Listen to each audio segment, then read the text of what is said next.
I'm at the southern Oregon coast, and I'm working my way northward from the California coast up the Oregon coast to see where there may be gold on the beach.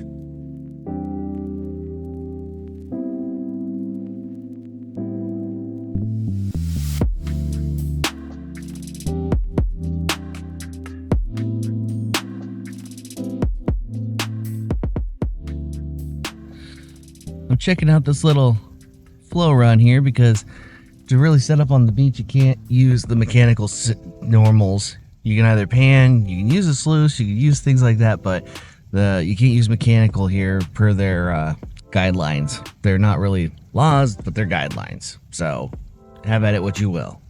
First pan, in my first pan, there's a color there. Yeah, I thought I saw another one, but naturally the beach gold is so fine it'll wash away pretty easily, so that's not saying much. One flake, first pan. Let's see if there's more.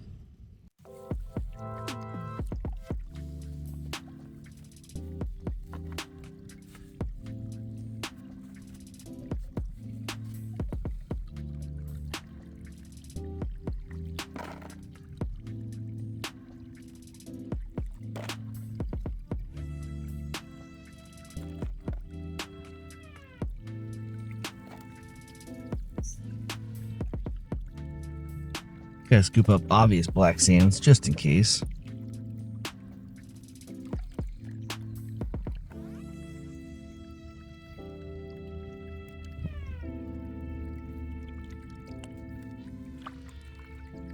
Let's see if that little pan has anything. We don't want to overload a pan full of sand and flour gold because it will take forever to get down to the good stuff.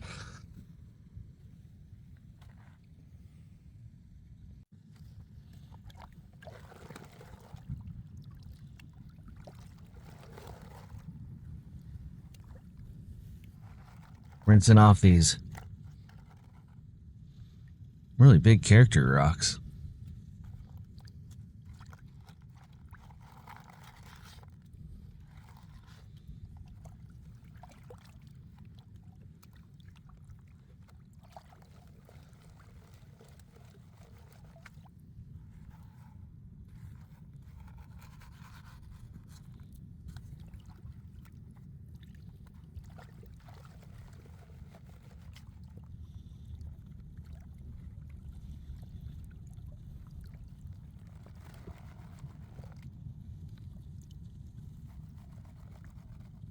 Now I got some of the lights out of the way.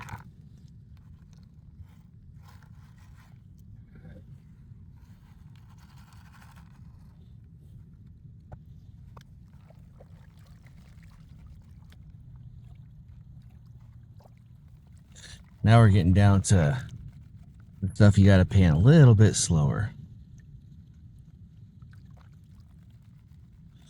If there's any color in here. And odds are I'm panning too fast for the beach sand, but I only got a little bit of time. Definitely more black sand. Oh, shoot. Look at that.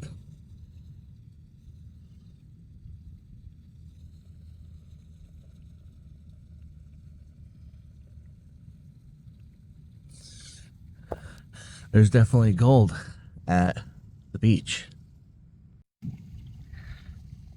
Second pan in, you can see there's more in the forefront, but there's definitely scattered about a bunch of fine gold all over this pan. And I also found some little old wire braids. I know there's more gold in the sand here, so that's a great sign. It's the reason I'm not panning it down too much. Gonna process it at home, get as much of this as I can within reason, and see what we can go from there. This spot looks like a really good spot to put a sluice box. And then I could run the equivalent of several pans in the same time it takes to do one. And then if I got my scoop out here, I wouldn't have to use my hands. That was all digging by hand and doing that. And I see a pile over here, which I'm assuming somebody else was doing, and a pile right there.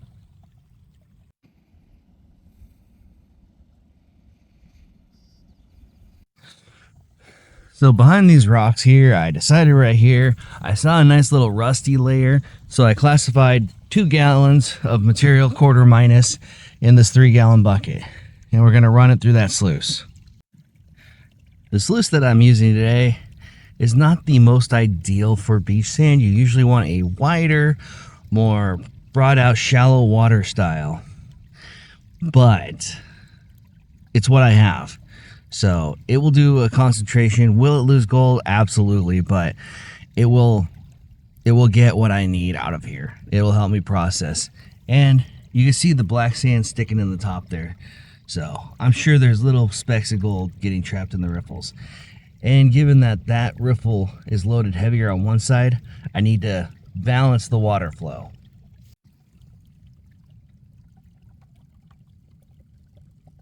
You can see the riffle action's doing actually really well. It's dancing. The black sands are sticking up there. So it's moving the material just right enough to give it a little drag. And those pockets hold on to their black sands. Well, I wasn't expecting it. I wasn't expecting this at all. But there's a little fleck. You can see there's a neighboring little fleck. And it looks like a little one right there on that top one.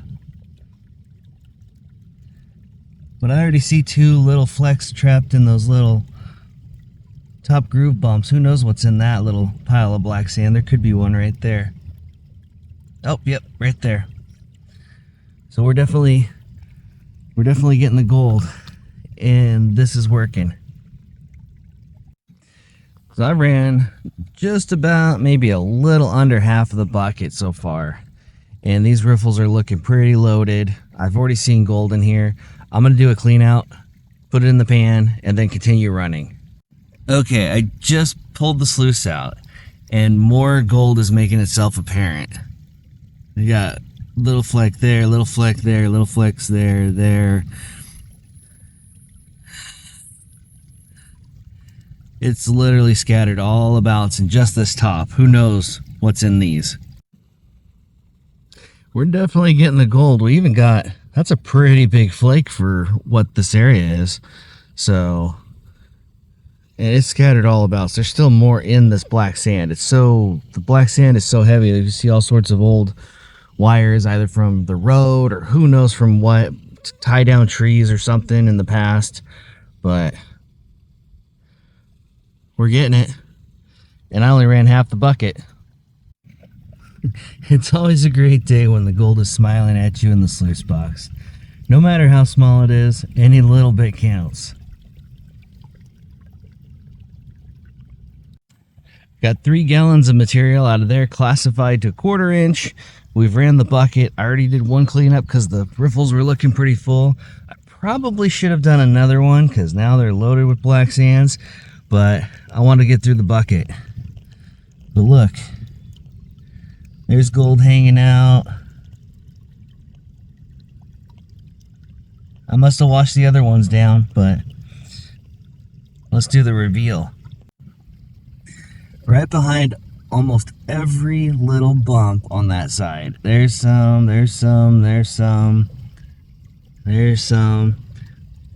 Almost every little bump, a majority of the bumps have gold hidden behind them.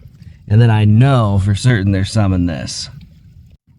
So I'm gonna try and rinse the bottom riffles first and see when I see gold. I'll probably see gold in the first ones, given the rate I let this flow.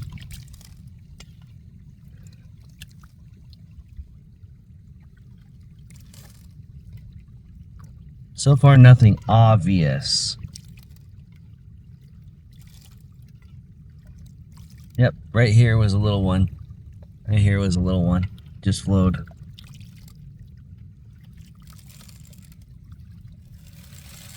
Nope, let's just get it all clean. The last two I should say, the last 2 riffles on the tray didn't expose a lot. So that tells me it was capturing and I didn't overrun. So you can see our gold all scattered about.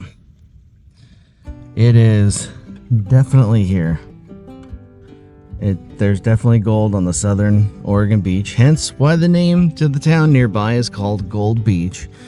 There was at once a gold rush, but scattered about in all this black sand is more gold than what you see here. The gold is so fine and it just glides like a kite and runs with the black sand, and the black sand pushes it around. The black sand is a heavy iron, which is also what these rusty little wires are for whatever cable they used in the past. But overall, it's a fun day at the southern Oregon coast and getting some gold. So till next time, may your pans be golden.